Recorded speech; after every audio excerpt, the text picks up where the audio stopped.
దీంట్లో కూడా మనకి టూ మోడల్స్, టూ సెగ్మెంట్స్ ఉన్నాయి. ఒకటేమో 12 inch wheel, another thing is 10 inch wheel.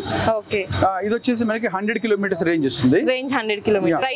Price వచ్చేసి 12 ఇంచ్ వీల్ అయితే కనుక 69 పడుతుంది. 10 ఇంచ్ వీల్ అయితే కనుక 64, 65. అంటే price little bit plus minus negotiable price of course. అసలు నేను బయట ఈవీస్ కొందామని నేను కూడా చూసాను. 100 రేంజ్ ఇచ్చేది ఈజీగా 1.5, 1.6 లైక్ ఆ రేంజ్ లో ఉన్నాయి. బట్ ఇది మాత్రం బాగుంది అండ్ స్ట్రాంగ్ ఉంది, చాలా స్ట్రాంగ్ కూడా ఉంది. సార్ ఒకసారి డిక్ ఓపెన్ చేసి చూద్దామా?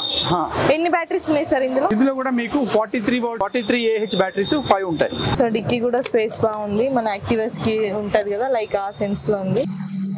సార్ ఈ మనకి ఛార్జ్ ఎంతసేపు పెట్టుకోవాల్సి వస్తుంది బ్యాటరీస్ కి? ఇది ఛార్జ్ వచ్చేసి 5 to 7 hours ఛార్జింగ్ టైం పడుతుంది. 100 కిలోమీటర్స్ సూపర్ ఉంది సార్. అసలు ఇది మనము ఎనీ టైమ్ 200 kg దాకా వెయిట్ క్యారీ చేయొచ్చు. దీని మీద మనకి మ్యాట్ వస్తుంది, దాని మీద మనం 200 kg దాకా వెయిట్ చేయొచ్చు.